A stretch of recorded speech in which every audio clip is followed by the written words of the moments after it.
Welcome to episode 26 of Green Legion Radio's Ice to Shorts Winter Sports, brought to you by Bud Light. Hello to everyone watching on Facebook Live, YouTube, the Twitter feed. If you're listening on the playback, whether you're on iHeartRadio, Apple Podcasts, Spotify, Google Play, SoundCloud, what's going on? This is Diaz with the Green Legion and my partner in crime, Reggie Sackterisk / Big Time. Chris Sack, the Sack Master. How you doing, buddy? I'm doing great. Hey, just a couple quick hits here real fast. Bud Light Baseball Brunch. We're coming up here. We have our last couple weeks down at the casino, at Philly Live Casino with Sports and Social. Been an awesome few weeks down there. Coming up on May 23rd, we're going to have the Bud Light Baseball Brunch tailgate out there at 1100 Social. So make sure you guys are down there, 11th and Patterson and Xfinity Live when they open back up. It's going to be a great time. Hopefully we have beautiful weather and hope to get to see all of you out there as well. And also on top of that, Diaz, dropping on Wednesday is the next edition of my partner, Greg Murphy, his podcast, Glove Stories. And today we recorded a segment to where I am dropping in to talk about the 2021 Phillies. So make sure that you guys check that out by subscribing to the Glove Stories as well and supporting Murph and his podcast too. I got to say, I want to ask about Baseball Brunch in a second here after we get through some of our fine sponsors. But Baseball Brunch has been killing it in the replay game on the podcast app. So I'll tell you, doing very well. Only 3 episodes in. I can't see. I don't know the iHeart numbers, but we'll have to ask / the Goblin. Yeah, we just had our 4th episode, but third of the regular season, but we had our preseason show too. So this week will be episode 5, and I'll start getting paid again after that. Well, let's run through this. Of course, Green Legion Radio, all the shows of Green Legion Radio are brought to you by the fine folks at Bud Light. Of course, Stateside Vodka and Stateside Bourbon out there in, I guess it's Fishtown, I guess, or Kensington. I'm not sure exactly what it's considered. Let's just say Fishtown because nothing in Kensington is good. Okay. And then your buddies over there at Menzinger Construction Services. I know I was listening to your show. They had a live read. They support the shows. That's great. All the City Fitness locations throughout the city. If you live across in Sack's neck of the woods, Echelon Health and Fitness, Cavs Rittenhouse, Cavs University City, Cavs River Deck will be open soon. If it's not open already, I can't wait to go there after our recordings again. It's so much fun down there. It's beautiful. You got the view of the Ben Franklin Bridge, and the service is great too. So you guys got to make sure you get down there and hang out with us. Yeah, the restrictions are lifting. We don't have to wear masks when we're outside for fully vaccinated people. They're still going to have the social distancing there. That's going to be good news. My question is, how are you supposed to tell who is vaccinated and who is not? I don't know. We'll get that. We'll have to talk about that some other time. But continuing on here, our friends at Chickies and Pete's, South Philadelphia. Chickies and Pete's, Wednesday. Today is Tuesday the 27th. We're recording this. Wednesday the 28th, Thursday the 29th. Chickies and Pete's Hire Palooza. Walk into any Chickies and Pete's over those 2 days between 11 a.m. and close. They've got hundreds of positions open. I think they'll give you a free drink, free crab fries while you're there interviewing. If they hire you on the spot, they're giving you a $200 hiring bonus. All these places are looking to open. They need the staff back. So if you're looking for full-time, part-time position, front of the house, back of the house, Chickies and Pete's, South Philadelphia, or wherever your closest Chickies and Pete's is hiring, be sure you check them out. Of course, our friends Next Sip, the safest way to drink hands-free. And of course, the lovely ladies at Delilah's, now open. As Quimby would say, they're paying their way through med school and law school, so help support them. Real quick about Baseball Brunch, though. I'm looking at the replays and the download numbers, and it's more than just me. I'll say that. You guys are doing well. It's good to have Murph on there, someone that's just not like blindly apologistic to the team. But about the shows here, now, better than I, of course. They've been on the road the last 2 Sundays. Did they come home this weekend? Will they be at home? Well, no, they were home last Sunday. That's right. Okay. So they were on at 105 against the Cardinals that day. That's when Aaron Nola threw his first 9-inning complete game shutout of his career. So it was interesting because we got off the air at 11:57 and Murph had the bounce. He had a car waiting for him outside of the casino. Big time. Well, listen, Murph said that he could make it over there quickly if he walked, but he's like, I'm not the type of person where I don't want to stiff arm the fans. He's like, and the fans will just keep on trying to stop and talk to me, and I don't want to be that guy. So he needs to be in the booth by 12:15 because he's doing the pre and post game shows right now, Fridays, Saturdays, and Sundays. This past Sunday, yeah, they were on the road. They were in Colorado. Wasn't a good game, but this upcoming Sunday, they're on Sunday Night Baseball at 7:00. They're playing the Mets this upcoming weekend, so that should be fun. Which means Murph can hang around for a little bit afterwards. But also at the same time, there's going to be scumbag Met fans hanging around, and you know those fat, flaggy New Yorkers that like to just come on down here. They're probably going to be hanging out at the casino, playing the slots all day, getting grease all over the, oh man, it's going to be disgusting. Terrible. Horrible human beings. Chin strap beards all over the place, long jean shorts with white high tops. The guts spilling out. It's geez, terrible. Yeah. Belly button sweat. It's gonna be disgusting. They are so similar to Knicks fans. They're just so similar. Knicks fans might have a little bit more clothing on because they play in the the wintertime, but not this. Oh my gosh, this thankfully the Knicks run just ended there. So anyway, you and I haven't talked. We've been on the big show, and leading up to the NFL draft, we've had Lito on a couple weeks, which has been great. Speedo Lito, that is right. And hey, Lito is saying that maybe we should auction him off, like some sort of auction off date for charity or something. I told him, dude, I don't Things know are going to get nasty. Yeah. I don't know if you want us handling that, because dude, I can see it right now. Sam is coming hard. With her dad's credit card. Marilyn, I heard, was a big fan of Lito in the Dominican. And then on top of that, our good friend Lonnie Zimmerman, I know she's coming for Lito too, because if she thinks you're good looking, I only can imagine what she thinks about Lito. Oh yeah, and Lito's still ripped up and everything like that, even though he probably thinks he's out of shape. But so we just wanted to check in here. The NBA and NHL seasons are rolling to the end. We can always argue about baseball too, although we're more simpatico than not in that one. So we thought we'd check in before the playoffs start for the Sixers and before the playoffs. Oh, I'm sorry, it's an odd numbered year here, so the Flyers won't be making the playoffs. Touche. Let's talk. Wrapping up the seasons here. We'll talk again before the playoffs, and maybe we'll just hit Phillies. But NBA real quick, Sixers, a really rough week for them last week. They lost 4 in a row. They lost to the Warriors, the Suns, and then the Bucks twice. A lot to take away from them. They got hit with this injury bug, the mystery Ben Simmons illness, which, conspiracy Mike has other thoughts on that, but do you believe it? Well, Doc, this is what I'd say here is Doc didn't know really what was going on, and non-COVID illness. I mean, guys get sick, they do. They get the shits. They can't play for a game. I don't know, but it was just weird that it was for a week. I mean, what is it? Like, it's non-COVID related, so it's okay, but like, what is it then? Like, what people get sick and they might be like, hey man, I'm not feeling it today. And I don't know. They eat weird stuff. They have all these protein intake stuff and they get the shits. That's usually when they say, something like that. I'm like, oh, you guys think you don't need me? Then I'm not going to go on the trip kind of thing, which is be like, terrible and you'd be fined and everything. But the Sixers are so transparent, letting us know what's going on with the team and the players. We'll never know. But even that said, let's just take him at his word. We could, what we think it's true or not. I just think it's convenient. It's so convenient. He sits there and he has that GQ interview where he talks about how he's the defensive player of the year.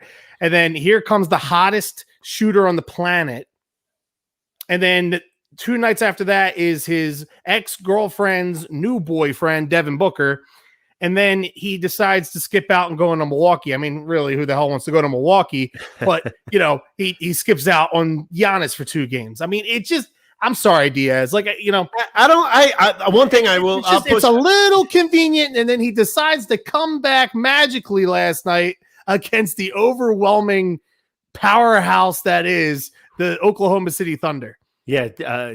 Snake Silver better step in on Oklahoma City, because what they're doing is just a disgrace to the game and a disgrace to the fans. It's just absolutely They've terrible. only done it for like 2 months. The Sixers did it for like 5 years. I don't know. They got what, 15 first-round picks in the next 5 years? Oh God, Something like that. 40 total picks. Yeah, you're following that jackass from WIP too much. No, it's not him.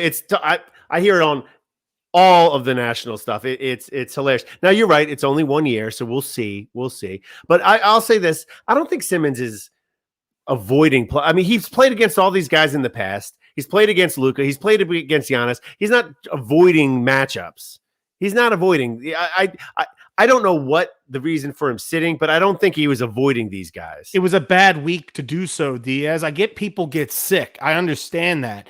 But it was a terrible week to do so. They lost 4 in a row. They dropped out of the top seed. They allowed the Bucks to crawl back in, to have an opportunity at the top seed. And then maybe even catching them if they don't regain the top seed, then the Bucks will have the second seed and we'll be on the road in the second round in Milwaukee. It was a terrible week to have that happen, and whether it was malicious or not, whether he did it on purpose or not, it's a bad look. I mean, yeah, I agree. And Embiid, as much as I bash him, like I'm going to bash Doc Rivers here, because Embiid played outstanding. The only reason why the Sixers were in those 2 games against the Warriors and the Suns was because of Embiid. He almost had that miraculous game-tying 3-point, 67-foot heave across the court. Unbelievable. That was in.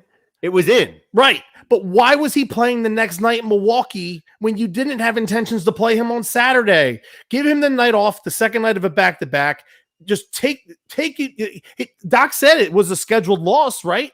When he looked at the schedule and he saw that they were coming off a back-to-back, 3rd game in 4 nights, Milwaukee was going to be off for 3 games. All right, dude, that's the night where you sit Tobias Harris and you sit Joel Embiid, you take your lickings and you save them for Saturday. And then at that point, you give your best effort to try and beat the Bucks on their home court and try and split a 2-game set in Milwaukee. That's where Doc really lost me last week with his use of Embiid and Tobias. And Harris is out there limping around on Thursday. Well, for what? Why do you have him out there to begin with? Forget about Thursday. The problem for me was playing against Phoenix. Phoenix is not a conference opponent. And schedule loss and all that stuff that people don't like. I mean, it's just a reality, and all the teams are doing this. Isn't a Sixer-centric thing. No. I understand. Even the Nets all are the doing teams it. all the teams are running through that. Beginning of the year, Boston's been like a full third of their games players have missed. I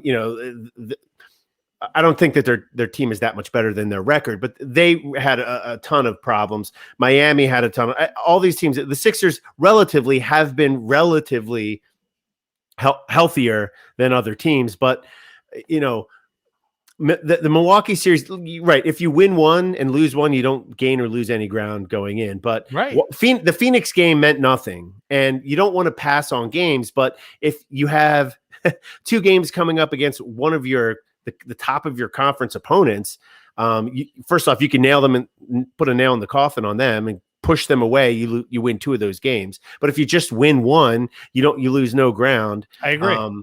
And playing against Phoenix, it's like, I don't know. And the whole back-to-back thing, I heard this analogy. It came from Ben Falk, who does cleaning the glass. He used to be a Sixers. But when you think about it, people are like, I think what happens is there's an attitude or a thought that these guys are soft or wimpy, and it's not like a player just automatically sits out. It's a whole team thing. The player's involved in it. The player wants to play. Like Embiid probably wanted to play against Milwaukee. It's just like, why are you playing against Phoenix? He's good. He kind of wants to prove people wrong, but it's like, health is more paramount. You're not winning the MVP, so take a sit down. But the idea is this: let's just say, imagine this: how far can you run? I don't know, a 5K, 4 miles, 3 miles. I've done it a couple times. Okay, so you go and run a 5K today. Go out and run a 5K. Then tomorrow, run a 5K, but beat your personal best time. Beat the time today. Is it possible? It's possible, but you're just going to be tired. And you and me running a 5K at 10-minute splits is a lot different than these pro athletes are still trying in the game. They're just going to be slowed down. Not to mention the fact, go run a 5K today, fly to Chicago, check into a hotel, get in some sleep, and then go run a 5K tomorrow the next day. It's just like guys are just going to be tired. It's true with hockey too. It's not every game. It's just over a long period of time. That's kind of what happens. And the NBA trying to squeeze these 72 games, all these dudes getting hurt, all the stars, all the stars getting hurt. The stars they're definitely like, and that's why I'm upset with the Sixers for last week with losing 4 games in a row, because with all these stars getting hurt right now, James Harden just had a setback. And Steve Nash said that he's back to square one. So like we've seen hamstring injuries on players in this city. I mean, Deshaun Jackson, as an example, like they take a while to come back from. Yeah, you don't heal until you sit down for the season. Right. Yeah. And like, so, I mean, yeah, like the Sixers' chances of getting to the NBA finals or the conference finals are so much better if they're in the 1 seed. And then you wind up getting a Nets team that is just Durant and Kyrie, not Durant, Kyrie, and Harden. I mean, I don't know when Harden's going to be back. I assume he's going to be back at some point in the playoffs. What's the point of playing the rest of the regular season? But if you get that top seed, and we've talked this ad nauseum, Diaz, on both our show here and with the guys on Green Legion Radio, it's unbelievable to think that we had it in the palm of our hands. We pretty much had a game and a half lead, right? Because tiebreaker goes to us. Now we're behind a game and a half. So we need to get back into that driver's seat. And right now the Nets have the control. The Sixers schedule eases up here coming up. I know the schedule better than I do. I believe that their schedule the rest of the way is easier than what the Nets are going to be dealing with. But it's the premise. Like you had it there, in your grasp. You have the opportunity to where you're setting up playing the 8 seed who's going to have to go into a play-in tournament.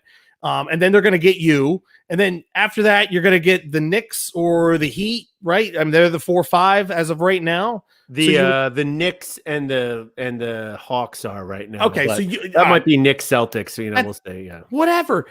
I'll take that. I'll take that matchup. No matter what 3 teams it is, I'll take that matchup over having to face Milwaukee or the Nets in the second round. I mean, I don't want to say it's a walk to the conference finals, but it's as close as you're going to get.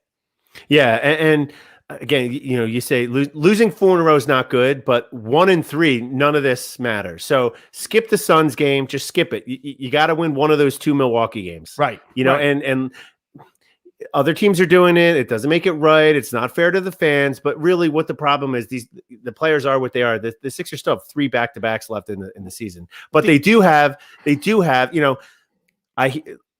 not over. They're only a game behind Brooklyn. Brooklyn still has Milwaukee twice, and their dudes are all banged up. So we've got the easiest schedule in the remaining of the league. We have 11 games left. 2 against the Hawks this week. We play the Spurs and then a back-to-back in Chicago without Zach LaVine. 2 against the Magic, who are just they traded away everyone they have.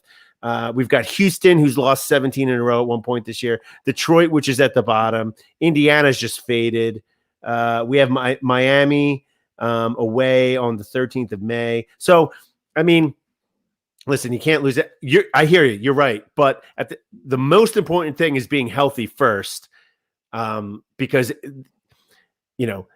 health is number 1, seeding is number 2, but it doesn't mean you just pass it by. It just, I don't think they gave it up. It sounds like you think that they were, I think they mismanaged the roster last week. Listen, I don't think they didn't try. But they were in 2 games. I mean, the Suns and the Warriors, they were in those games to the very end. Mm-hmm. But it's the fact of the matter is, if you are an elite level team, you can't drop those games. You can't drop 4 in a row at this point in the season. And I get what you're saying about, we can't think about the fans and all that stuff. Like normally, Diaz, I'm about the fans, especially in the NBA, because but when the NBA starts in mid-October and they end at the beginning of April, like this schedule is daunting. It's a gauntlet this year. I mean, you start up right before Christmas. You're wrapping up right beginning of May. You're jamming in all these back-to-backs that you normally don't have to deal with in a regular NBA season. And I also look at it like this, Diaz. The reason why it upsets me a lot of times, like when these players decide for load management, we're going to take the night off of the back-to-back, is like, being a dad, and like I get it, like you buy tickets in advance for your kid for Christmas, right? Like for your daughter eventually, and by the time she's old enough to understand basketball, Luka Doncic is probably going to be the best player in the NBA, right? LeBron's not going to be there anymore. So right. You want her to go see Luka Doncic, or she is a big basketball fan. She wants to see Luka Doncic. You buy tickets for her for Christmas, right? And then it's like February 3rd is the day that you're going to take her to go see Luka Doncic in the Dallas Mavericks, right? And then the day of the game, and you get to the game, and Luka is sitting on the bench that night in his tracksuit for load management. Like, as a dad, that would upset you. Like, it's the one time out of the year you get to see Luka Doncic in Philadelphia, and he sits for load management. Like, but this year it doesn't matter. Kids shouldn't be going to games as it is anyway. There's only 3,000 fans here, 6,000 fans there. It's not packed houses. So, like, I don't care about that stuff. This year, get it done, get into the playoffs, make it happen. Well, this is the other thing with that too, and I hear it's disappointing for the kid. It's disappointing. It's disappointing for you too. Well, yeah, but you've had your chance to see him, but you get my point though. But I understand. See, this is how in the NBA especially, and we do this in the NFL with quarterbacks. It's like you win a Super Bowl or you suck. In the NHL, I understand winning isn't really important when we're grading players' legacy. It's wins don't really matter. We'll get to that later. Okay, winning games, in playoff series doesn't really matter. But in the NBA, listen, I think that like something we were arguing about Embiid last year. You were saying Giroux needs help to win. I'm like, yeah, everyone needs help to win. Pat Mahomes doesn't win it on his own. He needs Tyreek Hill. He needs Travis Kelce. Joel Embiid can't do it on his own. He needs other players as well. But in the NBA, because it's such a star-driven league, those guys take up most of the salary cap on the team. They are the stars. Generally, you need 2 or 3 stars on a team. They get more of the praise when they win, and they receive the bulk of the criticism when they lose. And it's making the regular season. Kevin Durant's played 5 games this year, like since January. He's sitting the whole time. They're just like, we're going to sit this one out. The playoffs is all that matters, which is like, what are we even playing these games for? What are we even playing them for? Like LeBron and AD are going to take AD just came back. LeBron's going to take his long time because he knows for his legacy and for what it means for him, for his bottom line, winning in the playoffs means more than Johnny and Julie's night out at the Sixers game. And that's just how it goes. And again, stats, advanced stats, analytics, they've got the tracking data on all these players. The Eagles do it in practice, but they have it during the games. And when you get to a certain level of energy, and I don't know, I'm not there, I'm not in the training staff, they have all these measurables, the likelihood of it doesn't mean they're definitely going to get injured. The likelihood goes up when these guys are fatigued. It's just what's happened. You overcompensate on one leg or the other, and all of a sudden you're Jamal Murray played 6 games in 9 days and tore an ACL. That doesn't mean if they sat him, he wouldn't have torn the ACL. It just means the likelihood goes up the more games you play in a shorter amount of time. So I hear, I'm thinking even way back, 1992, maybe 93 or something like that. 92, 93, my parents for me and my brother for Christmas, one of our gifts were I was on the Shack because he was awesome. So they gave us Magic. As a family, we were going to go see the Magic. My brother loved Larry Johnson, Grandmama, so we were going to go see the Hornets. And when we went to go see the Hornets, he was out, and it was like, oh, but now he was like injured. It wasn't like these rest days, right?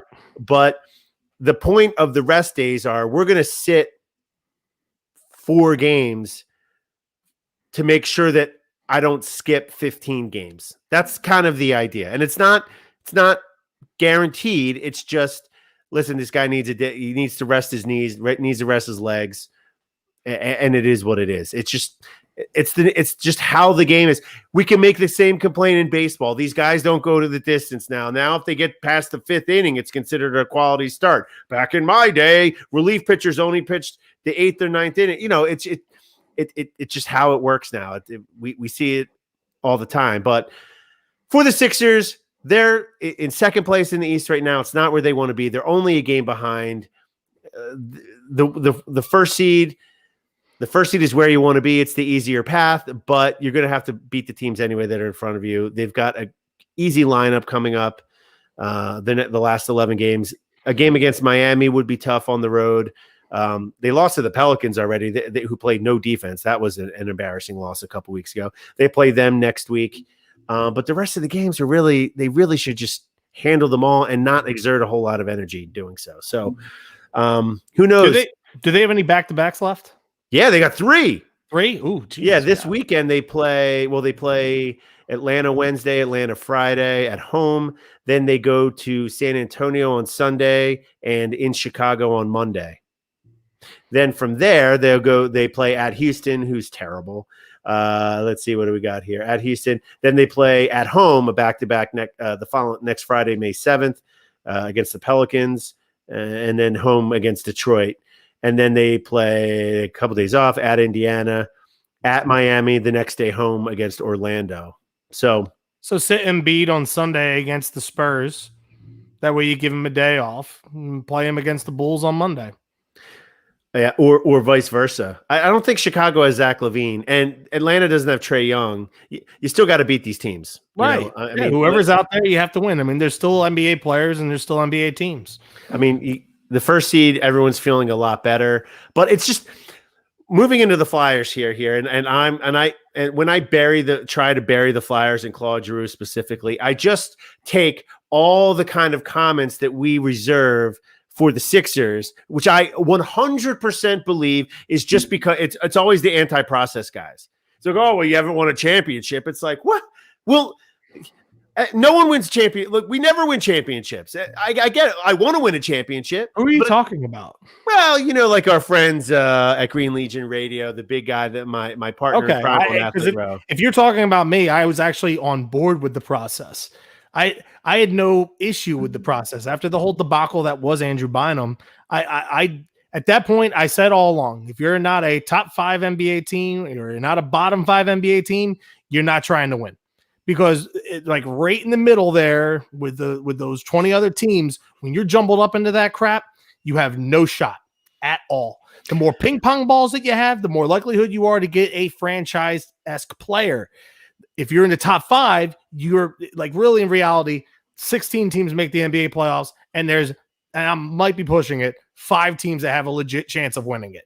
Right? I would say let's look at Let's look at the East. Okay, right? Let's look at the East. So the East is the Sixers, the Nets, and the Bucks.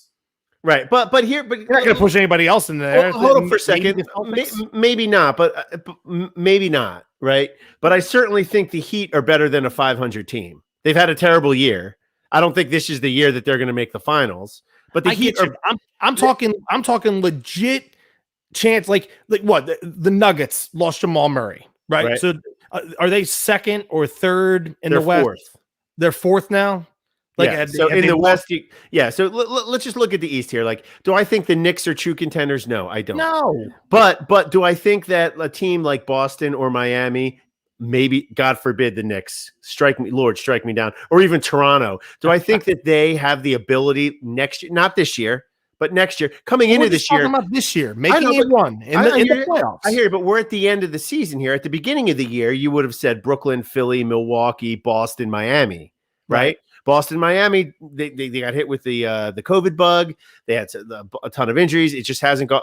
And even Toronto, they are all you're right. It's at the end of the year, so we're going to start eliminating some teams. But all those teams, I think next year could come back, and I would consider all of them contenders in the East. Well, let's go. I mean, Miami's a destination every single year. Pat Riley knows how to build a team. They have money, no state income tax, and it's South Beach. It's a destination. The Knicks right now, it's New York. Eventually, at some point, it's going to turn back into being a destination. I right now, the Brooklyn and the Nets are the destination. That's the place that people want to go. The Lakers, the Clippers, it's LA. It's glamour, it's glitz. People want to go there. It takes like teams like San Antonio were lucky that they fell in all those years with guys that didn't want to follow the glitz and the glamour. They had simple-minded people and good like Christian men, like the Admiral and Tim Duncan. And, Tony Parker coming over, like he got and most Longoria, most importantly, they won and they won a lot of championships. It was easy, but it was easy to sustain that run because of those players weren't longing to go anywhere else, right? So, Chicago when Michael Jordan was there, it was a destination. Chicago's a great city during the summertime, but it's not in the wintertime when basketball season's going. It's so big though, it's got to be considered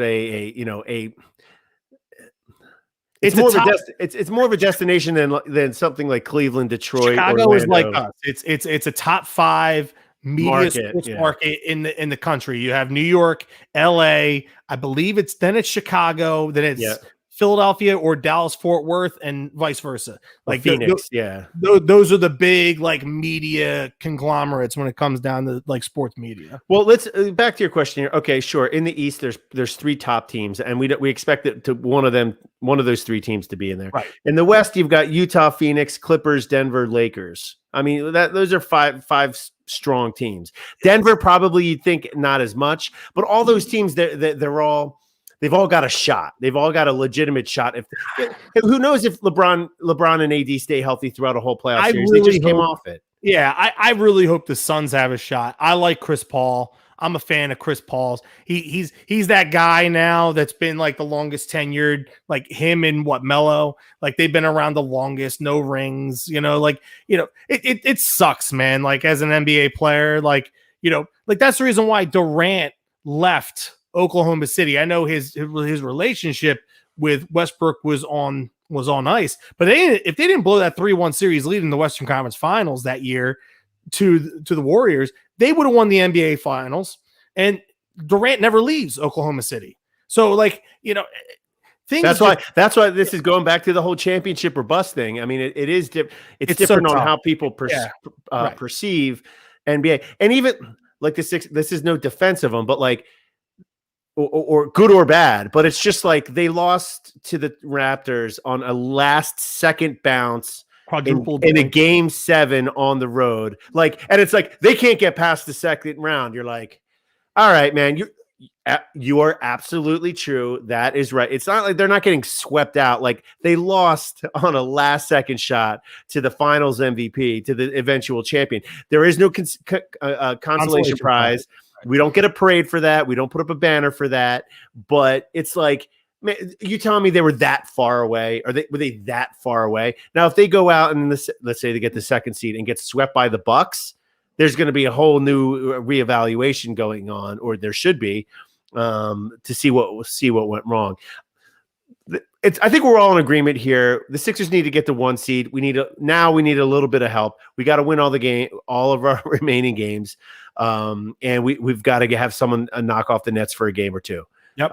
We've got the tiebreaker. We've got an easy schedule the next 2 weeks with 5 games next week, 2 here, 7. I mean, they really should go 8 or 9-0 without Max. Get tighter, get into the playoffs healthy. It just would have been nice to be able to sit Embiid. You could rotate the guys tonight. Embiid sitting tomorrow. Harris is sitting the next day. And rotate around. So let's hope the next time that we talk, they're back in that 1 seed and we're good to go. But okay, we're at 35 minutes here. Man, you got to tell me here. I bought into the you understood the process and were willing.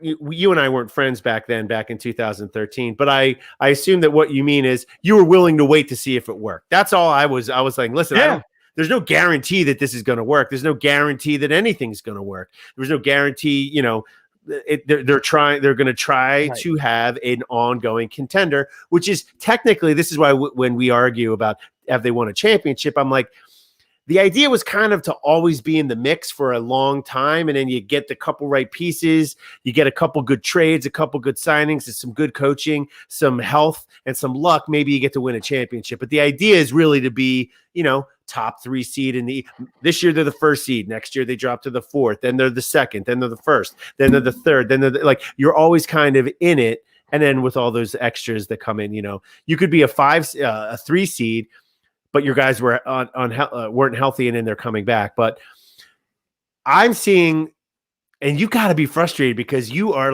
you Phillies, you live and die with the Phillies, and you live and die, you bleed orange and black with the Flyers. And it's like, for all the excitement that the Flyers faithful get, they're in the same position that the Sixers were in 2013, where I'm sick of this. I would rather go for it and flame out than this, the seesaw, the wheel of mediocrity that we keep spinning on. You've got to be just immensely frustrated. And I don't know what the solution is for them.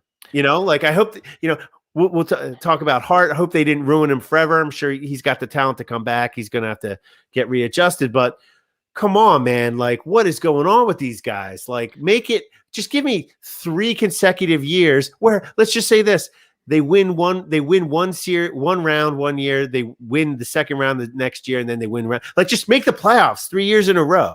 Yeah, listen, they've made a lot of mistakes over the last 8 years. I read Mike Sealsey's column a couple weeks ago, where he was kind of breaking down on, with the things he kind of labeled it as a mistake to sign Giroux to the deal that they signed him to. And really, if you look at contracts based off of superstars and the money that they make, Giroux's $8 million cap hit is really nothing in the NHL. I mean, you look at Taves and Kane, who are both making 12, I believe. What have the Blackhawks done since they got their mega deals? They've squired away in mediocrity because they couldn't afford the same guys that were helping them win those championships.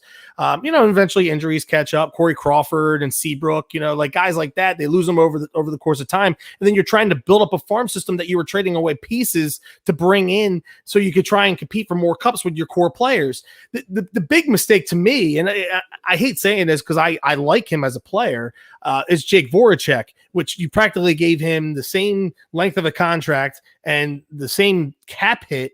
And that was money that was not well spent. He's had a good career with the Flyers, but he was not worth that level of cap hit. There's been a lot of players this year that have regressed, that have taken steps back. Sanheim and Myers have been brutal, absolutely brutal. Provorov has been up and down.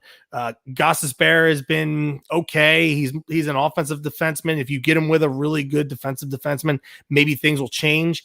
Their forward core, Konechny's has taken steps back.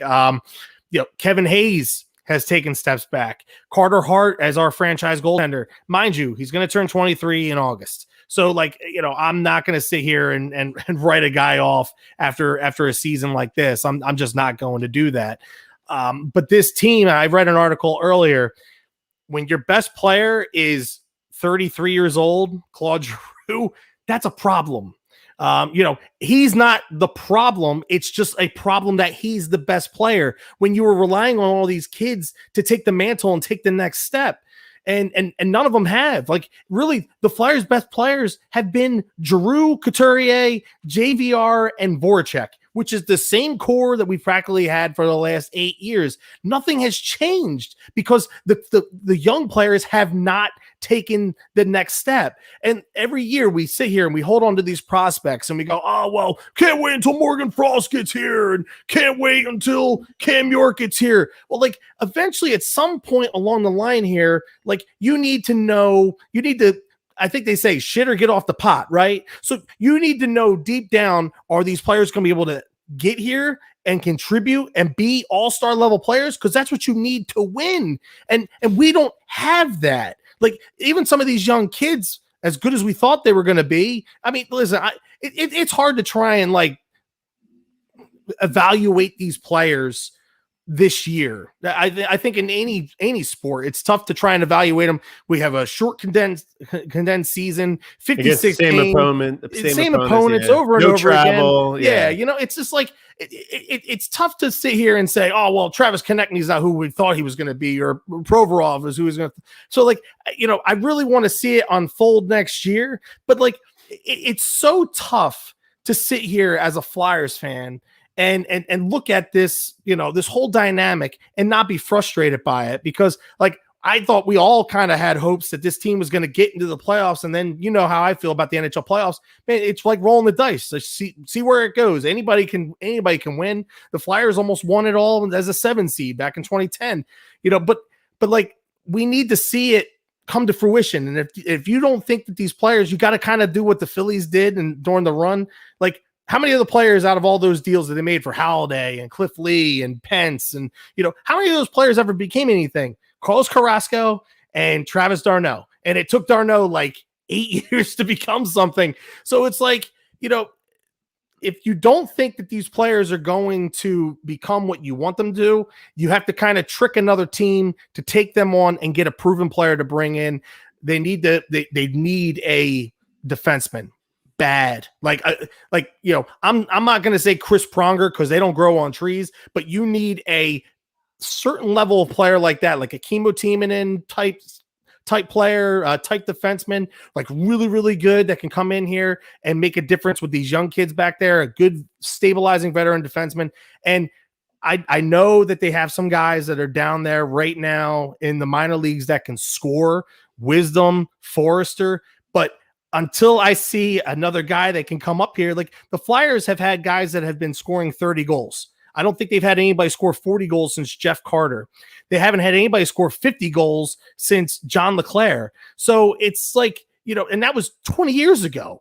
So like, we need to take the next step here. Actually, no, well, Gagne and Carter, they were 40s. Gagne never got to 50, but Briere was always, he was a decent regular season player, but when the playoffs came, he was lights out. He was Mr. Clutch. He was captain playoffs. But, you know, it's tough. Like all those years, you had Hartnell and Wayne Simmons that were scoring 30 goals a year. But like, you have these guys, and I said to you earlier, like if you know, because when you were breaking my stones about Giroux and his assists and all that stuff, like he's secondary assists. He's up there with Nicholas Backstrom and Sidney Crosby, and Crosby is one of the greatest players of all time. I hate the Penguins and I hate Crosby, but you have to say that. And Backstrom had the benefit of playing alongside Alexander Ovechkin, who's probably going to break Wayne Gretzky's career mark for goals scored in the NHL. But it's tough, man. Like I'm not going to lie. I'm disappointed in a couple weeks that we're not going to be there. I was hoping to have, you know, a couple nice runs between the Sixers and Flyers, but I'd be lying to you and saying that, you know, but hey, I'm ready. You know, I'm now moved on to Phillies and baseball brunch. And we have the draft on Thursday, and then the Sixers, and they're going to be in the playoffs. So it's disappointing because the playoffs are good. And a couple things, I think with the Sealski article you're talking about, it was a mistake to sign Giroux, and I get what you're saying. The production, the way I do by the letter, that is, I think what he was, I interpret it more as, if you're going to pay these two guys the most money, they got to produce more than they are, even if they're good. Now, I don't think it's possible for Giroux to do any more than he did. I don't know, man. He scored 24. He's led the league in playoff points in 2010 when he was a second liner and he was 22 years old. And since then, that's all he's scored a total of like he's disappeared. Like I get that, and you're right. You're right. They do need other players. Everyone else needs other players. The level of talent since that 2010 team has continually gone down over the last decade, and he's had to throw this team on his back. Hextall, here's the thing that Hextall never did that Hinkie did, okay? Because Hinkie realized that this team sucked. It was terrible. It was trash. We need to throw out every valuable commodity that we have. We're going to cash them in. We're going to bring in younger players. We're going to see what they can do. And then, oh, God, Michael Carter-Williams, Rookie of the Year, we're trading you away. Good, right? It's just it's empty calories. Right. So, like, you know, but Hextall rebuilt our farm system. Now we'll see how good this farm system is as these players continue to progress or regress or however which way it goes. But Hextall, no matter what he did, he kept the team competitive enough to where they would make the playoffs. They didn't really have a shot when they got there. Like, and that's the thing when you look at it, like in 2010, that team was an underachieving a team all season. It took them until the last game of the season. It took them until the shootout against the Rangers. They got into the playoffs and then they hit their stride and they got into it. The Boston series. Yeah. 2011, they got swept by the Bruins in the second round. They struggled with the Sabres in the first round. 2012, Giroux was just on fire in the first round against the Penguins. Him and Crosby going back and forth. And then they lost 4 out of 5 against the Devils in the second round. And then since then, though, like 2014, they ran into the Rangers. They lost in 7 games. The Rangers went to the Stanley Cup Finals that year, and they had Henrik Lundqvist. 2016, the Capitals were the best team in the whole league that year. We lost in 6 in the first round. 2018, it was the second year of the back-to-back for the Cup with the Penguins, who you got in the first round. And then 2020, we lost to the Islanders, and in the bubble. So I think the one thing, and I hate to. It's just because we do this with everyone else. We're not fair to the Eagles. We're not fair to the Sixers. In a lot of cases, we're not fair to the Phillies. Listen, man, but I'm about bashing the Flyers. I got no here. problem with it. We're bashing the wrong player, and that's the thing. Well, see, you say, but see, he's been the consistent part. He's the only, but he's the only reason why this team's been relevant. But they're not relevant. That's the point. See, that's what I'm saying. They're not relevant. They're not relevant. They're not. They're the Charlotte Hornets. They're the Chicago Bulls of the last decade. They're not relevant. You as a Flyers fan, they're relevant. It's just like, okay, I agree. They're relevant, but they are not relevant to the conversation. And you're right. They had a really good team, and they didn't replace him once Giroux and Voracek kind of came and Couturier, 7-8 years ago when they were going to be the new core, and they didn't kind of replace the pieces around them. And then they said, we're going to shut it down. We're going to build the farm system back out. But those leaders.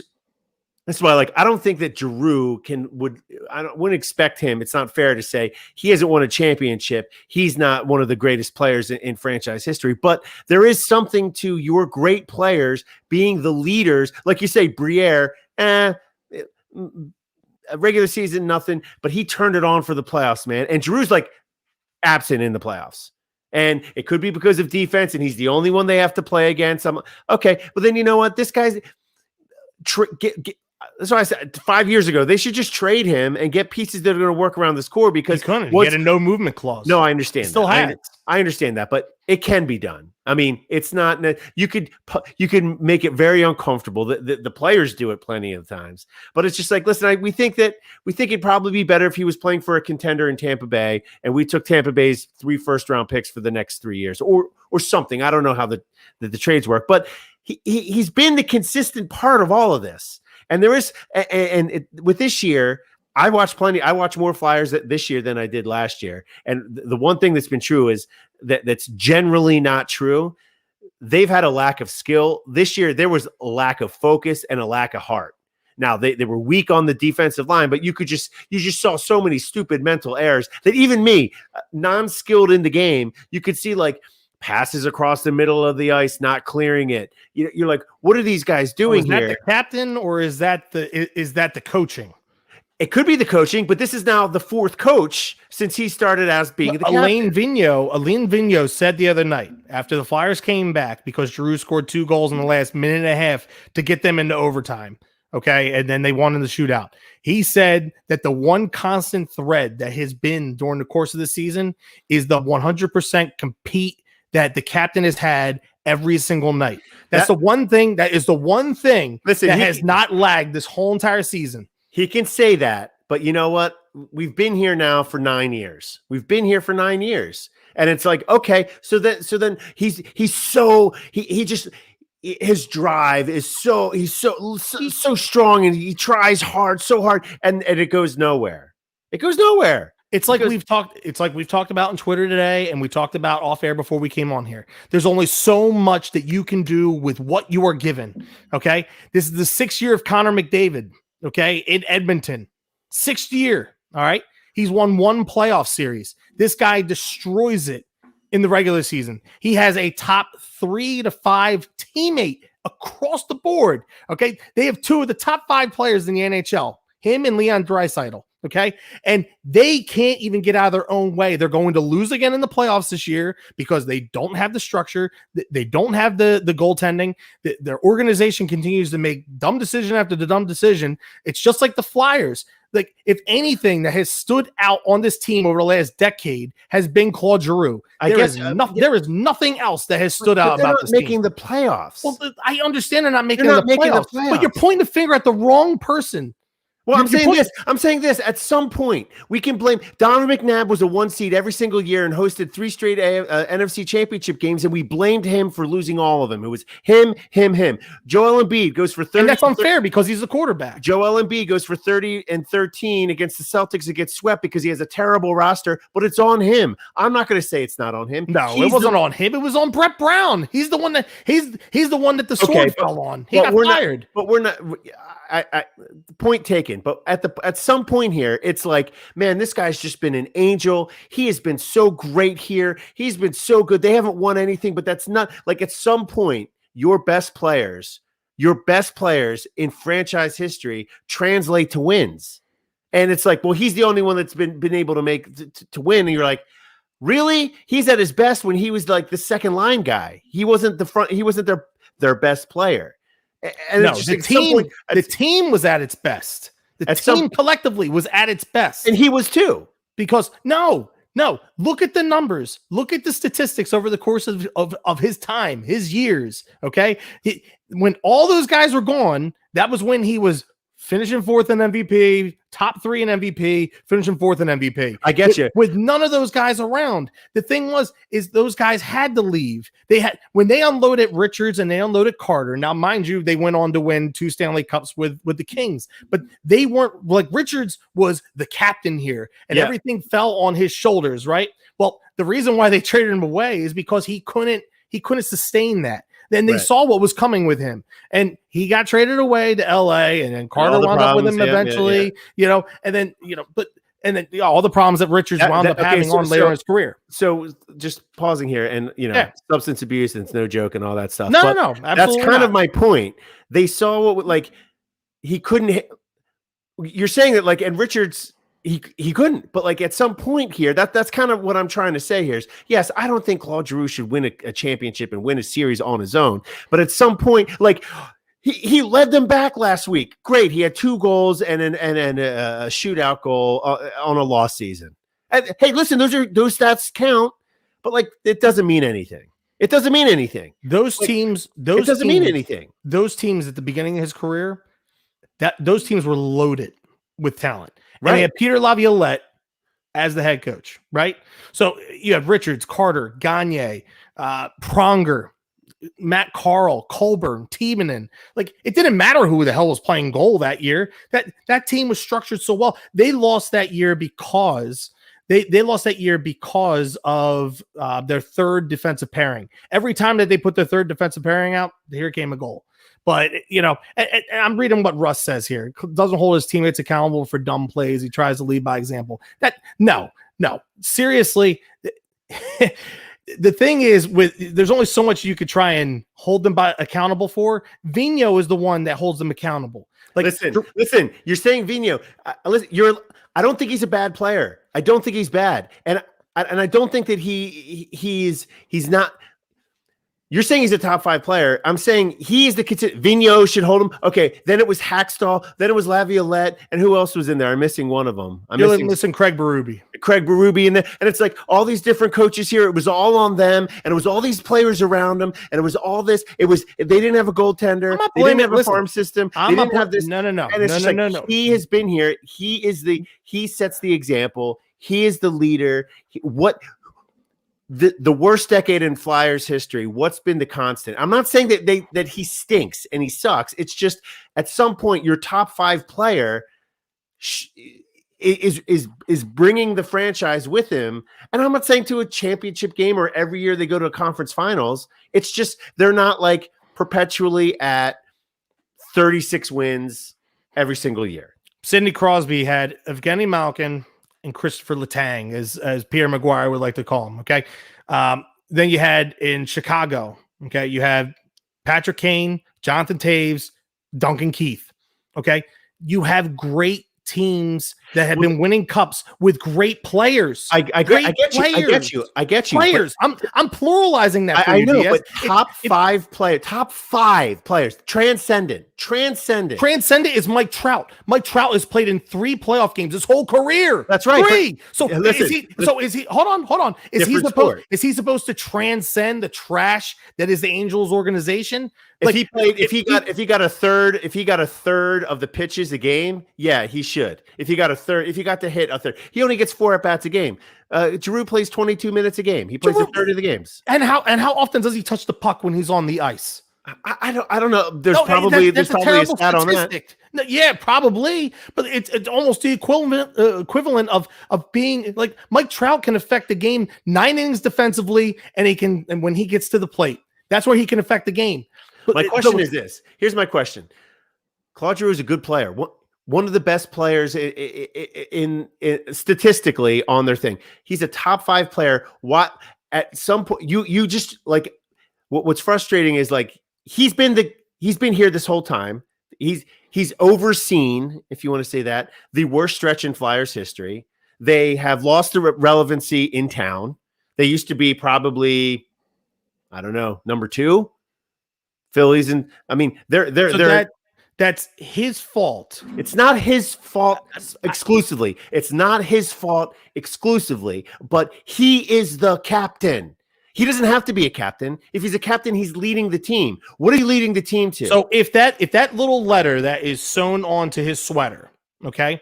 So if that letter was sewn onto Sean Couturier instead for the last decade, and Giroux has had the career that he's had, so you mean to tell me that would make you think differently because of some stupid little letter that's sewn onto a sweater? I would say that he disappears in the play. I think all the things that were true, but I would say what's he do for this team? First off, I'd ask if he has this type of production.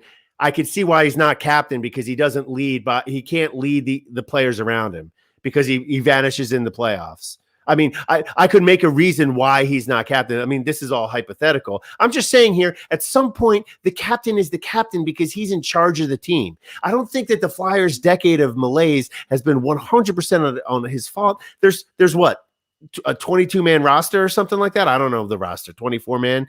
I don't know how many players there are. So Jonathan Toews was on this team.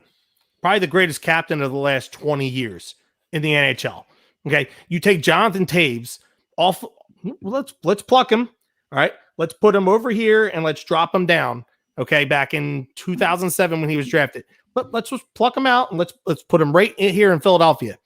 Do the Flyers win a Stanley Cup over the last 13 years? I don't know. Are they in the conference finals? I don't know. I think that you're saying he's one of the best leaders and best captains of all time or of the last 20 years because they won games. He was surrounded by talent. I understand that, but they won game. Like they won games because they had an all-time great coach in Joel Quenneville. They had Patrick Kane, one of the best players of the last decade, who's actually one of only 3 players that has scored more points in the last decade than Claude Giroux. I get you, but I'm just saying at some point the top 5 players in your franchise history equate to wins, unless you're like the Padres and Tony Gwynn is your best to play with. Tony Gwynn is the best player in Padres history because they don't really have a history. Give him the something Flyers to play with. Have a history. The Flyers had 4 decades of consistent winning, and then since Giroux became the captain and has been the leader of the team for a decade, they've been irrelevant in the league and in town. You want to know why they had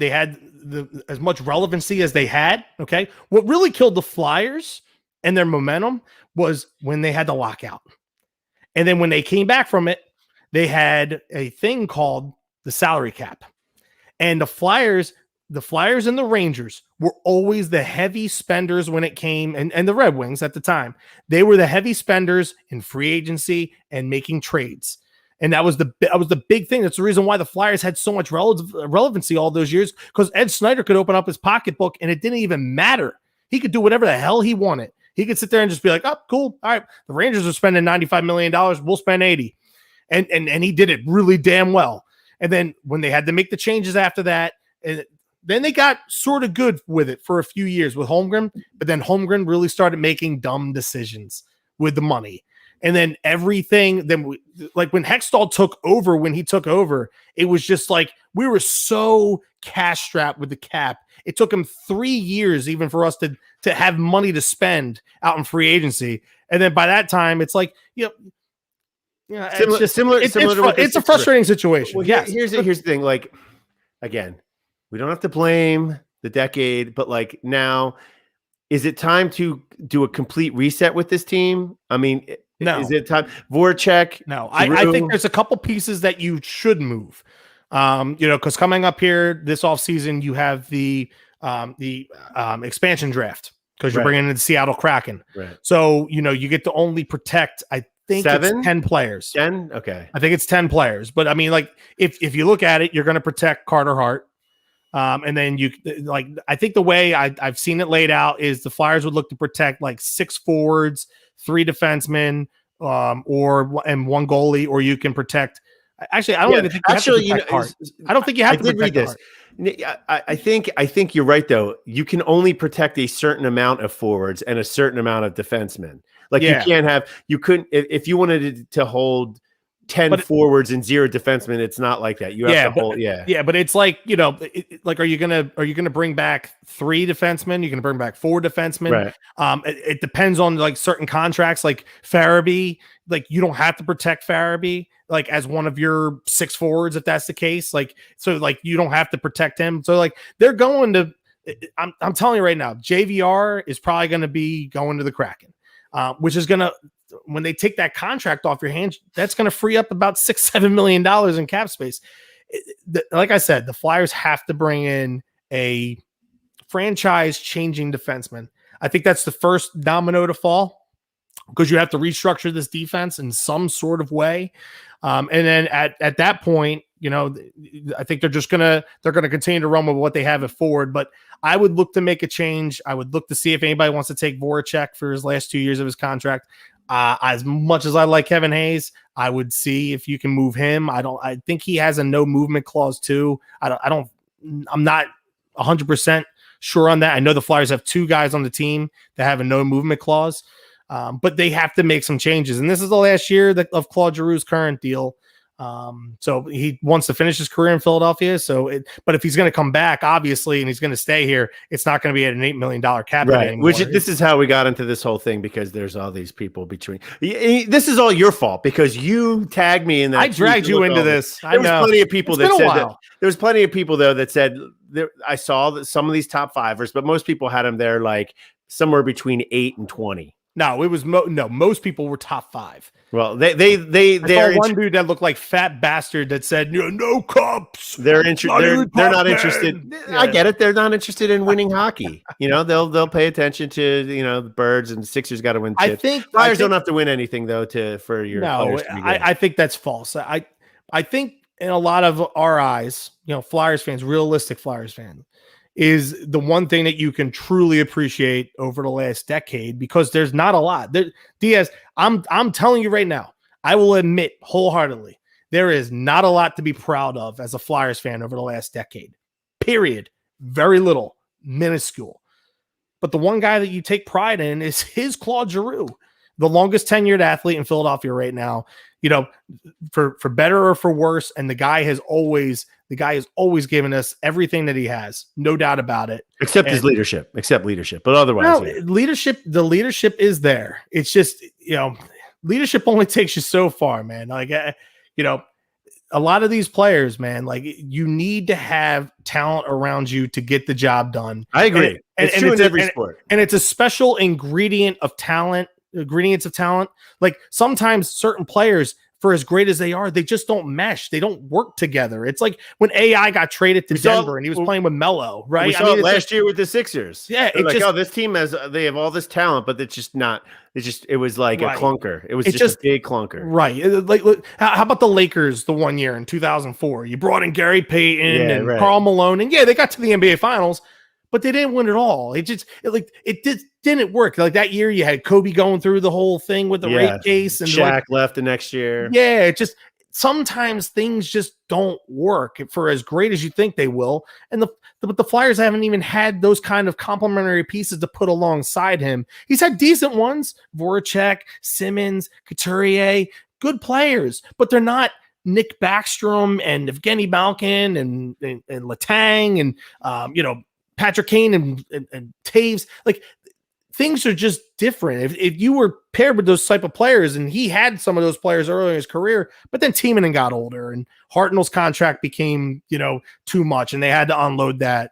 And then before you fell into the dominant years of the contracts with Richards and Carter, you had to unload them. And then Ed Snyder stepped in and demanded that you got a goaltender. And then they brought in Brizgalov, and that was a complete train wreck. He's our Bobby Bonilla. We're going to be paying him until 2027. So it's like, we've made so many dumb decisions that have strapped the team. Pronger getting hit in the eye with the puck, in 2011, which ended his career. Like, if we would have had Chris Pronger from 2009, 2010 to like 2010, 2011, if we had that Pronger for another 4 years, who knows? Things might have been different, but that's the way it goes. That's things why happen. The games, you got to stay healthy. Well, I think this is a good time to wrap it up here. I will. I will not Drew, be top 5 Flyer.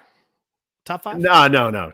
Drew is not a top 5. Where's he at in your? I don't know. I'll have to look at my list, my official list. Do your homework. I understand that wins do not matter on this thing. It's like pitchers now. We don't count winning games. I get it. Hey, but and while we're at it, Diaz, I just want to put this out there real quick to our listeners. I know earlier we were talking about Chickies and Pete's, and they're looking to hire. National Construction Rentals is looking to hire as well. We're looking to hire fence installers. So please give me a call at the office at 610-623-6860. And you can come in and get an interview with me. And you can work for me. I'm the regional manager there in Philadelphia. So come work for me. Hey, you guys, you get a great job. You just have to work with Sack and listen to him to defend Claude Giroux for the rest of your goddamn life. Luckily, you'll be on site installing fences and not inside the office with Sack. But good point. Good time to go out for this Ice to Shorts Winter Sports. We'll get back together before the playoffs. Who's the Eagles picking? Who are they picking on Thursday night, Diaz? Now I'm thinking it's going to be one of these defensive ends, but I'm going to stick with JC Horn. He's going to be the second corner off the board. I think that's where they're going to go. Who do you got? Who did you pick? You picked Surtain, right? Well, I wanted to pick Surtain, but he was, I believe Tank took him. Lito did. Lito took him right before me. So my money for us is for Jalen Waddle, but I really want Surtain. I just don't want to move off at 12. I don't want to give up any of our draft capital. If you have to give up a second to get the Denver spot at 9, no, I'm not doing it. I don't want to give up one of our 3rd round picks to get up there. If you can get him at 12, get him at 12. Best player at 12, no doubt. All right. Well, so we got a special Green Legion radio schedule this week. We're going to be recording Friday and Sunday live after baseball brunch. This is what we got 2 more weeks of baseball brunch at live. No, 3 more weeks at baseball brunch at Live Casino. So check out Sack there. Please, if you guys can, go to the iHeartRadio mobile app, subscribe, download, follow, rate, review. That helps us out. Thank you to Bud Light. Go Sixers. Go Phillies. Flyers, we'll see you next year. Have a good night, Sack. I'll talk to you on the other. Peace.